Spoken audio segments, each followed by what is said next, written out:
Friends, welcome to my channel. ఈరోజు అనుకున్నట్టుగానే మనకు కొత్తగా చీఫ్గా సీత అయింది. సో ఎవరైతే గేమర్గా ఉన్నారో వాళ్ళు చీఫ్ కావడం మంచిది. ప్లస్ ఇక కమాండ్ ఒకరిని ఖచ్చితంగా కమాండ్ చేసే సత్తా ఉండాలా. ఆ సత్తా కూడా తనలో ఉంది అనుకుంటున్నాను. ఎందుకంటే చాలా strong mentally and physically. So ఇదివరకు ఫిజికల్గా స్ట్రాంగ్ ఉన్నవాళ్ళు, మెంటల్గా లూజ్ ఉన్నవాళ్ళు, అంటే మెంటల్గా ఎవరు లేదు, అందరూ మెంటల్గా స్ట్రాంగ్ అయినా కానీ ఫిజికల్గా ఓన్లీ నిఖిల్ మాత్రమే కనిపించాడు. బట్ ఈసారి అంటే ప్రీవియస్ వాళ్ళు కూడా ఫిజికల్గా స్ట్రాంగ్ ఉన్నా కానీ మెంటల్గా వీక్ అయిపోయారు. మనం చూసాం. మెంటల్గా వీక్ అంటే ఇప్పుడు ఫిజికల్గా స్ట్రాంగ్ ఉన్నది మనకు అభినయ్ బట్ మెంటల్గా వీక్ అనే నాకు అర్థమైపోయింది. ఎప్పుడైతే ఆయన చీఫ్గా అయిపోయాడో చాలా కొంచెం నేను చీఫ్ అయిపోయాను అన్న రిలాక్సేషన్లో ఉండడం వల్ల అతడు గేమ్ నుంచి బయటికి వెళ్ళిపోవడం, అరే నేను చీఫ్ అయ్యాను కాబట్టి నా పర్ఫార్మెన్స్ చూస్తారు కాబట్టి సెల్ఫ్ నామినేషన్ చేయడం వల్ల అది బయటికి వెళ్ళిపోయింది. అంటే కొన్ని లూజ్ వర్డ్స్ యూజ్ చేసినందుకు కూడా ఇలా జరిగింది. బట్ ఇప్పుడు వచ్చిన కొత్త చీఫ్ అయితే అంతకుముందు యష్మి అండ్ వాళ్ళిద్దరు ఉన్నారు కదా, వాళ్ళిద్దరిట్లో నైనిక ఫిజికల్గా స్ట్రాంగ్ అయినా కానీ మెంటల్గా అంత కమాండ్ లేకుండా ఉండే, అంటే వాళ్ళ టీంను కమాండ్ చేసే అంత స్ట్రెంగ్త్ తనకు లేకుండే. యష్మి మాత్రం మెంటల్గా ఫుల్ స్ట్రాంగ్ ఉన్నా ఫిజికల్గా స్ట్రాంగ్ ఇచ్చినా కానీ నిఖిల్ అంత స్ట్రాంగ్ అయితే కాదు. సో దీనిని బట్టి మనం ఏంటంటే ఈసారి ఫిజికల్గా కూడా స్ట్రాంగ్ అనిపించేసింది మనకి.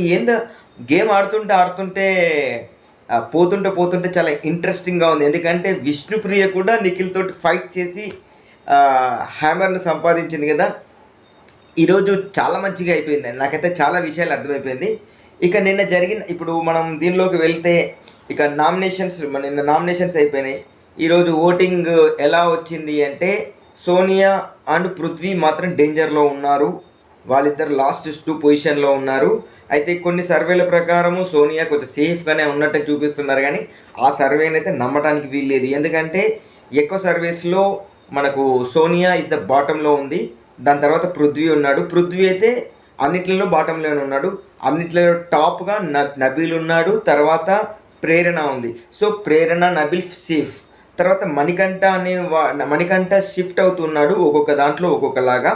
సో మణికంఠ డేంజరా షిఫ్ట్ అంటే కొంతవరకు అయితే సేఫ్ అని చెప్పేయచ్చు. సో ఈ ముగ్గురు అయితే పక్కా సేఫ్, మిగతా వాళ్ళు కొంచెం డేంజర్ అని చెప్పేసేయచ్చు. ఎందుకంటే ఆదిత్య ఓంకు యావరేజ్గా పడుతున్నాయి. సో అంత స్ట్రాంగ్ అయితే పడట్లేదు. మరి లాస్ట్ మూమెంట్లో ఏం జరుగుతుందో తెలియదు. కేవలం సోనియాని పక్కకు తప్పించుకోవాలి అని అనుకుంటే మాత్రమే మనకు ఆదిత్య ఓంకు పడుతుంది. ఇక పృథ్వీకి పెరిగే ఛాన్సెస్ అయితే చాలా తక్కువ. ఇక ఏం జరుగుతుందో మనం నెక్స్ట్ చూద్దాం. ఈరోజు ఎపిసోడ్లోకి ఓటింగ్ అనాలిసిస్ పక్కకు పెట్టేస్తే ఈరోజు ఎపిసోడ్లో మనం చూసేది ఉంటే నిన్నటి దానిలో తను అయితే ఎమోషనల్గా దెబ్బతీసి మాటలు అనేసి పక్కకు జరుగుతుంది సోనియా. సో ఆ దానికి క్లారిటీ ఇచ్చడానికి నువ్వు ఎట్లా అంటే మన నిఖిల్ తోటి ఎంత క్లోజో మాకు తెలుసు అని చెప్పేసి మాట్లాడింది. సో నిఖిల్ తోటి క్లోజ్ అయినంత మాత్రాన అది బయటికి వేరే విధంగా పోర్ట్రేట్ అయిపోతుంది. ఇక నేను ఇక్కడ బంధుత్వాలు అది కాదు అని చెప్పేసి తను స్ట్రాంగ్గా చెప్పాడు. నేను ఏదైతే చెప్పాలి అనుకున్నానో అది ఖచ్చితంగా నేను నామినేషన్ చెప్పాను, అది అయిపోయింది అక్కడికి అని చెప్పేసి చెప్పినా కానీ అందరి దగ్గర తప్పులు వెతుకుతుంది. తప్పులెరుగువారు తమ పప్పులు ఎరుగరు అని చెప్పేసి విశ్వదావిరామ వినరవేమ అని చెప్పేసి ఒక శ్లోకం ఉంది కదా. ఎవరైతే తప్పులు వెతుకుతారో వాళ్ళ తప్పులు మాత్రం తెలియదు. ఎందుకంటే ప్రతి వారి మీద బట్టగాల్సి మీదే చేస్తుంది. నీ మైండ్లో ఇట్లా ఉంది అంటే మనం ప్రీవియస్ కూడా చూసాము ఎంత సైకోగా బిహేవ్ చేసిందో విష్ణుతోటి. అతను ఏదో మాట్లాడితే దానికి అడల్టరీ కామెడీ అని చెప్పేసి మాట చెప్పడం, ఇవన్నీ చెప్పడంతో ఏంటంటే తన సైకోయిజం అయితే బయటపడిపోయింది. సో తన మైండ్లో ఉన్నది ఏంటంటే పక్కవారి మైండ్లోకి పక్కా తోస్తుంది. అయితే దీనికి ఉదాహరణకు కూడా మనకు సీత కూడా ఒక మాట అంది, తనకు 10% కరెక్ట్ అయినా కానీ దాన్ని అటు తిప్పి ఇటు తిప్పి 100% చేస్తుంది అని చెప్పాను కదా. సీత 100% అది 100% అయ్యేటట్టు అక్కడి వాళ్ళకి మాత్రమే అనిపిస్తుందేమో, బట్ బయట ఉన్న ప్రేక్షకులకు మాత్రం అలా అనిపించదు. ఈసారి నామినేషన్లో ఉంది కాబట్టి సో ఓటింగ్ కూడా అంతంత మాత్రమే ఉంది కాబట్టి తను బయటికి వెళ్ళే అవకాశాలు అయితే 99% ఉంది. ఒక్కవేళ మిస్ అయితే పృథ్వీ వెళ్ళిపోతాడు. సో పృథ్వీ ఇప్పుడు సోనియా అన్న పృథ్వీనన్న వాళ్ళ గ్యాంగ్లో కూడా సోనియానన్న బచాయించుకోవాలి, లేకపోతే పృథ్వీనన్న బచాయించాలి. నన్ను అడిగితే సోనియా లేకుండా పృథ్వీ వాళ్ళు చాలా హ్యాపీగా ఉంటారు.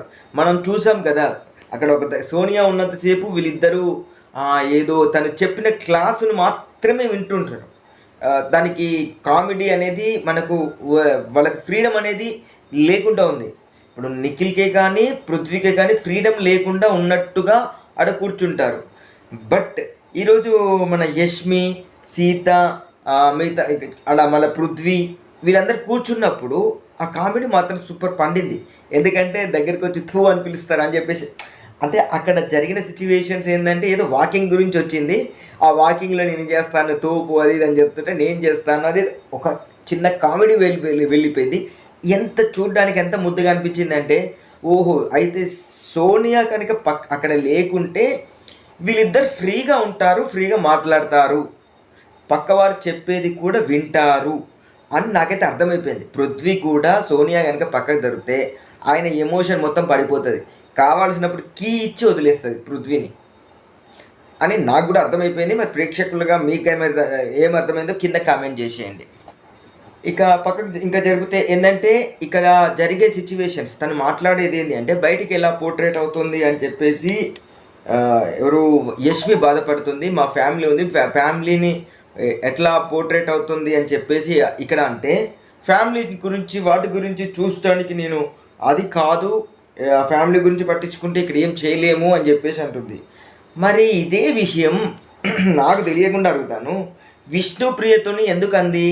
నీ గురించి ఎవరు పట్టించుకుంటూ లేరు కానీ నా గురించి మాత్రం మా ఫ్యామిలీ వాళ్ళు పట్టించుకుంటారు అని చెప్పేసి మాట్లాడింది కదా పత్తిత్తులాగా అని విష్ణుప్రియలాగా మనం మాట్లాడితే. బట్ ఇప్పుడు మాత్రం నా ఫ్యామిలీని పట్టించుకుంటే ఇక్కడ బతకలేము, ఇక్కడ ఏం చేయలేము అని చెప్పేసి మాట్లాడుతుంది. సో విష్ణువుకు ఫస్ట్ నుంచి క్లారిటీ ఉంది. సో క్లారిటీ లేనిది ఎవరికి? సోనియాకు అని అర్థం చేసుకోవాలా, లేకపోతే రెండు నాలుకల పాము అంటే రెండు ముఖాలు ఉన్న మనిషి అని అర్థం చేసుకోవాలి. ఇక నెక్స్ట్ ఇదే మన ఎవరి గురించి అంటే పృథ్వీ ఒక మాట అన్నాడు, రెండు ఫేసెస్ ఉన్నాయి మన నిఖిల్కు, అక్కడికి వెళ్ళేసి అక్కడ వాళ్ళతో మాట్లాడతారు, ఇక్కడికి వెళ్ళేసి ఇక్కడ వాళ్ళతో మాట్లాడుతున్నాడు అని చెప్పేసి. ఈ విషయం నేను రెండు నాలికల అని చెప్పేసి మాట్లాడాను కదా, రెండు నాలికలు ఉన్నాయని మాట్లాడాను. ఎందుకంటే ఒక పర్సన్ ఎలిమినేట్ అయినప్పుడు అరే నేను ఇట్లా ఉన్నానని బాధపడుతుంటే సెకండ్ వీక్లో ఒక పర్సన్ ఎలిమినేట్ అయిపోయాడు, శేఖర్ ఎలిమినేట్ అయిపోతే అప్పుడు బాధపడ్డప్పుడు ఇక్కడికి వెళ్ళేసి ఇట్లా తర్వాత అదే సోనియా దగ్గరికి వెళ్ళేసి ఇంకోలాగా బిహేవ్ చేశాడు. నేను అప్పుడే చెప్పాను రెండు నాలుకల మనిషిలాగా అనిపిస్తున్నాడు నిఖిల్ అని. సో నిఖిల్ రెండు నాలుకల మనిషి అంటే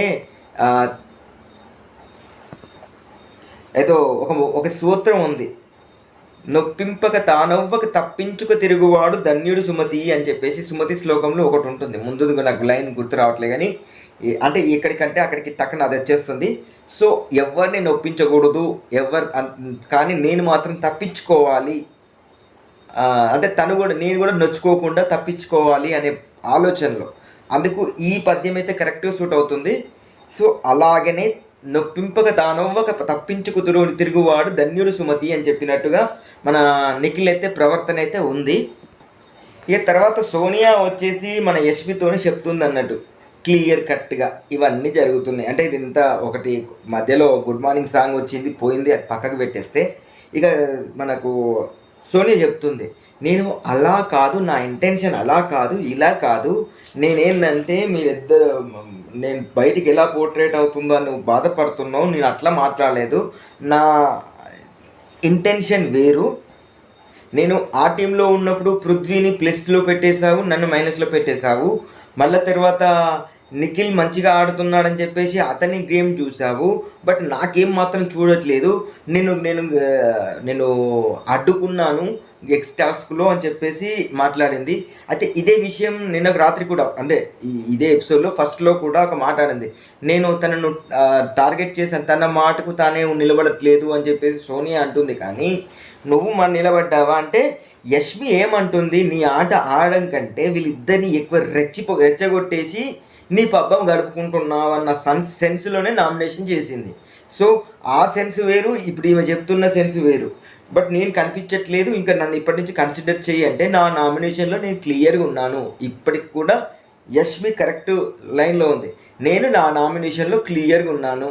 సో దాన్ని నువ్వు నామినేషన్ చేసినందుకు నేనేం ఫీల్ అవ్వట్లేదు అని చెప్తుంది. బట్ ఎంత ఫీల్ అవుతుందో మనకైతే అర్థమైపోతుంది. ఇక మనం అనుకున్నట్టుగానే అందరూ నేను అనుకున్నాం కదా, అందరి ఫేసులు మారిపోయినాయి. ఎందుకంటే తను నైనికకు సేవ్ చేయడం వల్ల, ఎందుకంటే నిన్న నిఖిల్కు పవర్ వచ్చినప్పుడు నైనికను సేవ్ చేయడం వల్ల అందరూ ఒకసారి అరే ఇక సోనియా సేవ్ అయిపోతుంది అనుకున్నారు. బట్ నైనికను సేవ్ చేశాడు కదా, సో అందరు అదే దాని గురించి కూడా కొంచెం డిస్కషన్ జరిగింది. కరెక్ట్ డిసిషన్ తీసుకున్నాడని చెప్పేసి మనం కూడా అనుకున్నాము. కరెక్ట్ డిసిషన్ అనిపించింది నాకు కూడా. తర్వాత ఇక నైనిక కూడా దాని గురించి ఎక్స్ప్లెయిన్ చేస్తున్నాడు, ఎందుకంటే నీకు వచ్చింది 1 ఓటు, ఇప్పుడు సోనియాకి వచ్చినాయి ఎన్ని ఓట్లు, అందరి ఓట్లను నేను కన్సిడర్ చేశాను. సో అందరికి వచ్చిన దాంట్లో లీస్ట్ ఓటు వచ్చింది నీకే. సో నిన్ను సేవ్ చేసినంత మాత్రాన వేరే వాళ్ళు హర్ట్ అయిపోరు, ఒక ప్రేరణ తప్ప ప్రేరణను మనం ఏదైనా బుజ్జగించుకోవచ్చు అన్న ఫీల్ తోటి చెప్పేశాడు. సో 1 ఓటు వచ్చిన వాళ్ళని సేవ్ చేశానని చెప్పారు. Full clarity. అంటే ఇప్పుడు నిఖిల్కు కొంచెం గేమ్ మీద క్లారిటీ ఉంది. సో తను ఎప్పటి నుంచి అయితే సోనియాను మాట్లాడుతూ మ్యానిపులేట్ అవుతున్నాడో అప్పుడు మాత్రమే కొంచెం తేడాగా కొడుతున్నాడు పృథ్వీ అయినా. కానీ ఇండివిజువల్గా వాళ్ళు మంచి గేమర్స్. ఏంటంటే దుష్ట చతుష్టయామి అని చెప్పేసి ఎవరెవరికి ఉంటుంది, అందులో కర్ణుడు కూడా ఉన్నాడు. సో కర్ణుడు ఎంత దానపరుడో ఎంత నీతిపరుడో మనకు తెలుసు. సో అలాంటి పొజిషన్లో నిఖిల్ ఉన్నాడా అని అనిపిస్తుంది.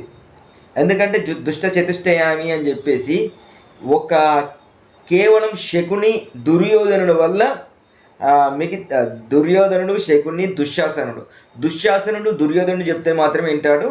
శకుని వీళ్ళ మీద పగబట్టాడు కాబట్టి వాళ్ళని రాంగ్ రూట్లో కల్పిస్తున్నాడు. సో వీళ్ళందరిట్లో అసలైన దుర్మార్గుడు ఎవడు అంటే దుర్యోధనుడు.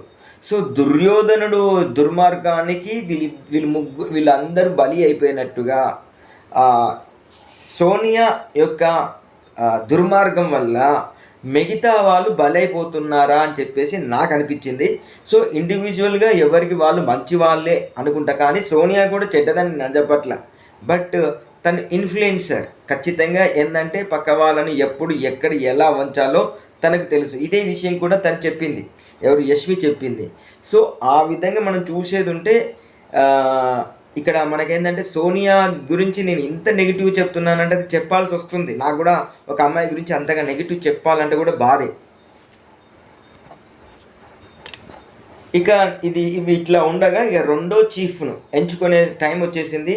రెండో చీఫ్ను ఎంచుకునేటప్పుడు ఫస్ట్ ఏంటంటే నిఖిల్ ఆల్రెడీ నువ్వు చీఫ్ అయ్యావు కాబట్టి అక్కడ ఉన్న హ్యామర్ తీసి ఇంకొకరికి ఇస్తే వాళ్ళు ఇంకొకరిని ఎలిమినేట్ చేసేస్తారు. అప్పుడు ఏమవుతుంది ఇప్పుడు మీ ఇద్దరు ఉన్నారు, మీ ఇద్దరు ఆ సుత్తని తీసుకొని ఎవరైతే లైన్లో ఉన్నారు అంటే క్యాప్టెన్సీ అంటే చీఫ్గా లైన్లో నిలబడ్డ వాళ్ళకి ఎవరికైనా ఇచ్చేసి ఇంకొకరిని ఎలిమినేట్ చేయాలి. ఇది ప్రొసీడింగ్. అయితే ఫస్ట్ నువ్వు ఉన్నావు కాబట్టి ఆ హ్యామర్ని తీసుకొని నీకు నచ్చని వాళ్ళను ఎలిమినేట్ చేయమని చెప్తే సూటిగా శుద్ధి లేకుండా ఒక మాట చెప్పేశాడు. ఏంటంటే దోషుల టాస్క్లో ఏదైతే ప్రాబ్లం అయిందో అప్పుడు పక్కనే ఉన్న మన ఆదిత్య స్టాండ్ తీసుకోలేదు అని. అయితే నేను తర్వాత స్టాండ్ తీసుకోలేదు, నువ్వు కనుక ఒక పెద్ద మనిషిలాగా స్టాండ్ తీసుకునేది ఉంటే ఆ గొడవ అక్కడికే ముగిసిపోయేది, అది పెద్దగా కాకపోయేది అని చెప్పేసి అన్నాడు. అయితే నేను తర్వాత అంత పెద్దగా అవుతుందని నేను అనుకోలేదు, నేను కూడా పక్క వాళ్ళతో మాట్లాడాను, అంటే తర్వాత అయిపోయిన తర్వాత మాట్లాడాను అని చెప్తే అయిపోయినాక మాట్లాడడం కాదు, అది ఎప్పుడైతే ఇష్యూ స్టార్ట్ అయిందో అక్కడ నువ్వు పక్కన ఉన్నావు, ఆ పక్కన ఉన్నప్పుడు దాన్ని స్టాప్ చేసేది ఉంటే అది ఎక్కడికో స్టాప్ అయిపోయేది, ఎప్పుడో స్టాప్ అయిపోయేది. వినేటోళ్ళు ఓకే ఆదిత్య చెప్తే ఖచ్చితంగా వినేవాళ్ళు. ఇప్పుడు ఎవరు విష్ణు అయినా, ఆ తర్వాత ప్రేరణ అయినా, మణికంఠ అయినా ముగ్గురు వినేవాళ్ళే. ఓకే పెద్ద మనిషి ఏదో చెప్తాడు విందాము అని. బట్ అక్కడ ఆ స్టాండ్ తీసుకోలేదు కాబట్టి ఆ స్టాండ్ ఖచ్చితంగా తీసుకునేది ఉంటే ఖచ్చితంగా బాగుండేదని చెప్పేసి ఇక్కడ చేశాడు. సో క్లారిటీ నాకైతే చాలా బాగా క్లారిటీగా అనిపించేసింది. ఇది అయిపోయినాక అక్కడ కూర్చున్నారు ఇద్దరు, ఎవరు మన పృథ్వీ ఆదిత్య అండ్ నిఖిల్. అయితే బిగ్ బాస్ అనౌన్స్ చేశారు, ఎప్పుడైతే బెల్ మోగుతుందో అప్పుడు మాత్రమే వచ్చి సుత్తం తీసుకోవాలని. తర్వాత ఇక్కడ వచ్చేసి మనకి ఎవరికి వచ్చింది అప్పుడు అది నిఖిల్కి వస్తే నిఖిల్ తీసుకెళ్ళేసి పృథ్వీకి ఇచ్చాడు. అంటే సారీ ఇక్కడ ఆదిత్యకి వచ్చింది, ఆదిత్యకి వస్తే నేను పృథ్వీకి ఇస్తున్నానని చెప్పేసి పృథ్వీకి ఇచ్చాడు. ఈ డిసిషన్ తోటి అందరికీ ఓకే ఈయన మెంటాలిటీ ఏంటి అంటే ఎవరినైతే నామినేషన్ చేస్తున్నాడో వాళ్ళకి ఇచ్చేసాడు అని చెప్పేసి అందరికి అర్థమైంది. సో ఎవరితోటి గొడవ ఉండకూడదు అనుకునే పర్సన్ దీన్ని ఏమంటారంటే అజాత శత్రువుగా ఉండాలి అని కోరుకునే పర్సన్. సో అజాత శత్రువుగానే ఉన్నాడు ఇప్పటివరకైతే. సో తర్వాత ఏం జరుగుతుందో మనకు తెలీదు. సో పృథ్వీ ఏం చేశాడు, మణికంఠను తీసేశాడు. ఎందుకంటే నీకు క్లాన్ను నడిపించేంత శక్తి లేదు, ప్రొటెక్ట్ చేసేంత శక్తి నమ్మకం నాకు లేదు అని చెప్పాడు. సో నీకు లేదని నువ్వు ఎలా చెప్పగలుగుతావని అక్కడ డిఫైన్ కరెక్ట్గా కూడా చేసుకోలే మణికంఠ. సో ఆయనకు కూడా క్లారిటీ వచ్చేసింది. సో దాని గురించి ఎక్కువ డిస్కషన్ చేయలే, ఇందులో డిస్కషన్తో చేస్తే అది అగ్రెసివ్గా వెళ్ళిపోతుంది. సో మనకెందుకురా పంచాయతీ అని చెప్పేసి మణికంఠ కూడా నోరు మూసుకొని పక్కకు జరిగిపోయాడు. ఇక తర్వాత ఇక మనోడు మణికంఠ కొంచెం రిలాక్స్ అయిపోయాడు, ఎందుకంటే యశ్వితో మాట్లాడుకుంటూ వాళ్ళ రిలాక్స్ అయిపోయారు. ఇంతలో బెల్లు మోగడంతో మళ్ళీ నిఖిల్కి వచ్చింది. నిఖిల్కి వస్తే తీసుకెళ్ళేసి సీతకి ఇచ్చేశాడు.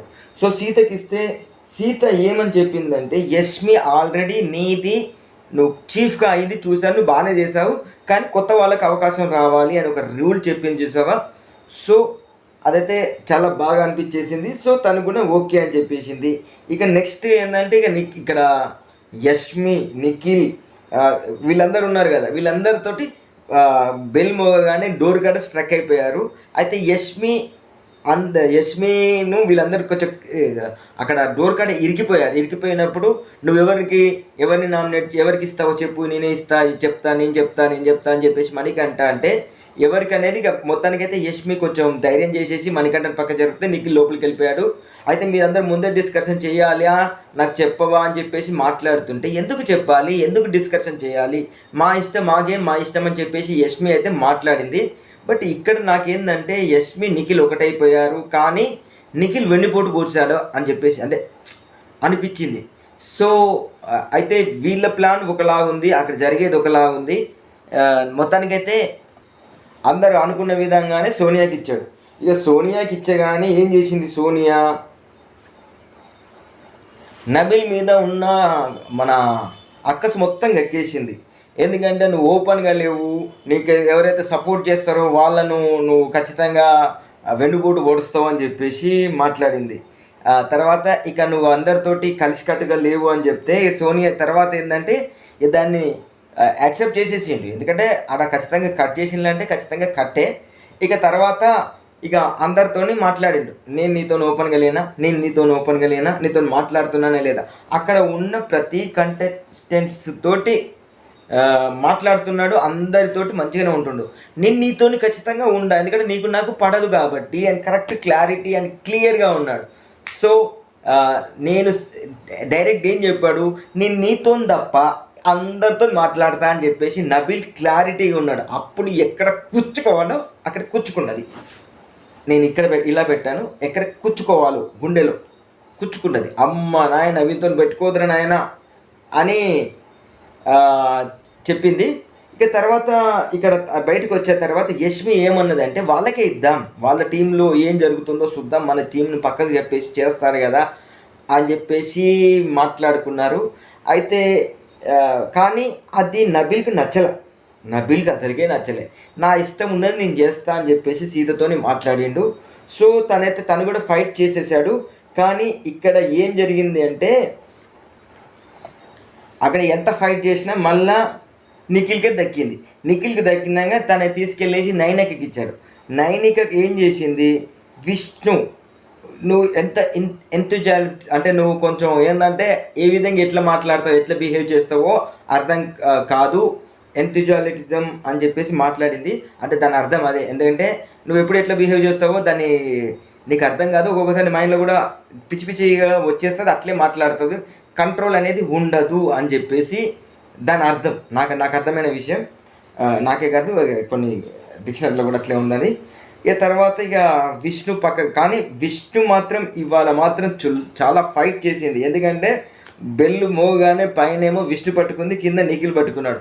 నిఖిల్కు తగ్గ ఫైట్ ఇచ్చింది. మణికంఠ అందరూ కూడా ఇప్పుడు విష్ణుకు సపోర్ట్ చేశారు. అది నాకు చాలా గ్రేట్ అనిపించేసింది. యస్మి నువ్వు వదలొద్దు, మా లేడీస్ పవర్ ఏందో చూపించాలి అని చెప్పేసి ఎక్కడో లోపల కూర్చున్నామే గట్ట ముందు నిఖిల్ పట్టుకున్నది మాత్రం తెలిసింది. అక్కడ సోనియా వచ్చి నిఖిల్ పట్టుకున్నాడు అని చెప్తుంది. అసలు చూడని కూడా చూడను, నువ్వు లోపల వాళ్ళతో మీటింగ్ పెట్టుకుంటా అంటే ఆల్రెడీ బెల్ అయింది. అక్కడ ఉన్నవాళ్ళు గేమర్లో ఉన్న వాళ్ళు మాత్రం తెలియదు, కానీ నీకు లోపల ఉన్నదానికి తెలుసా అని అనాలనిపించింది. నేనైతే అట్లనే అందును. బట్ ఇక్కడ మనం వాళ్ళకి వినిపించదు కాబట్టి మనం ఇక్కడే అనుకుంటాం. ఇక తర్వాత మొత్తానికి అయితే ఫైట్ చేశారు. మణికంఠ కూడా కొంచెం ఏంటంటే అరే మణికంఠ ఏంది ఇట్లా గుంజుతున్నాడు అంటే మణికంఠకు అక్కడ ఉన్న సిచ్యువేషన్ అర్థమైంది అన్నట్టు. ఓకే, మొత్తం హైమర్ విష్ణు చేతులకు వచ్చిందన్నగా మొత్తం విష్ణుని బయటికి లాగేశాడు. సో అప్పుడు నిఖిల్ చేతిలో నుంచి మణికంఠకు అది వచ్చేసింది. ఇక తర్వాత మనకు విష్ణు రాగానే విష్ణు ఏం చేసింది, ప్రేరణకి ఇచ్చేస్తే ప్రేరణ ఎవరిని తీసేయాలనుకున్నది, అందరితో మనం ముందు కూడా డిస్కషన్ చేసుకున్నాం, సోనియాని తీసేయాలనుకున్నది, చీఫ్ కాకూడదు అని చెప్పేసి.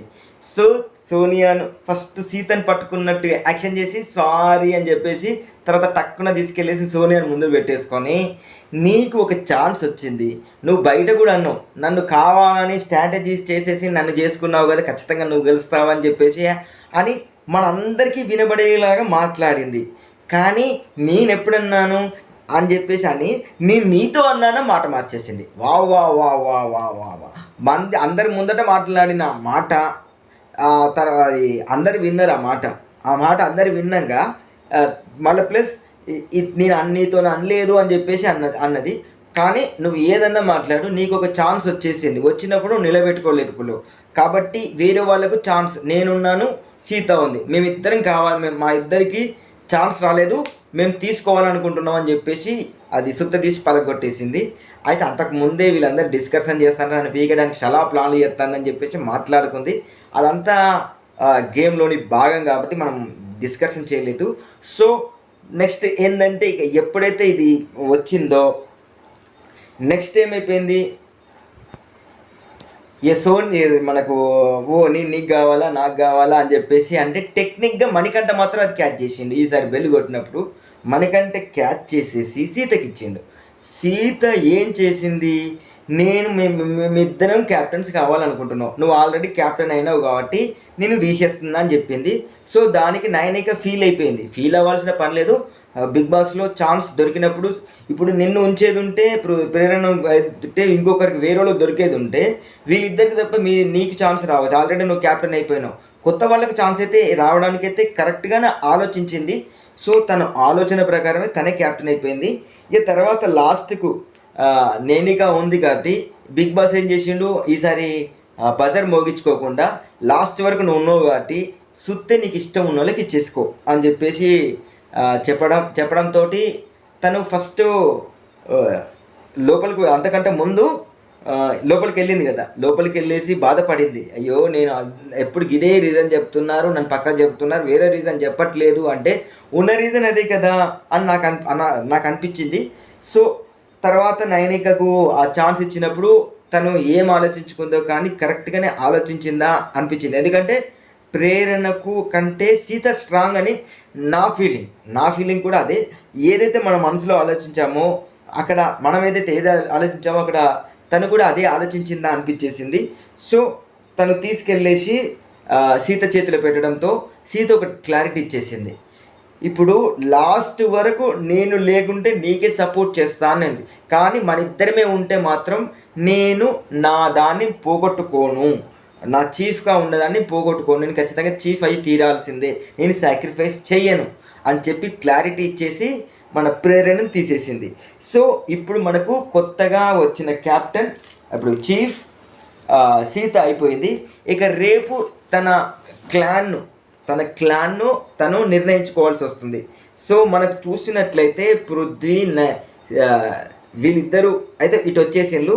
మిగతా వాళ్ళు ఏ టీం కూడా అటు పోవడానికైతే రెడీగా లేరు. అందరు సీతతోటి ఉండాలని కోరుకుంటున్నారు. మరి రేపు ఏం జరుగుతుందో ఏమో చూడాలి. ఇది నా రివ్యూ కనుక నచ్చినట్లయితే లైక్ చేయండి, నా రివ్యూస్ని అందరికీ అందేలాగా షేర్ చేయండి, మా ఛానల్ను ఖచ్చితంగా సబ్స్క్రైబ్ చేసుకోండి. Thank you.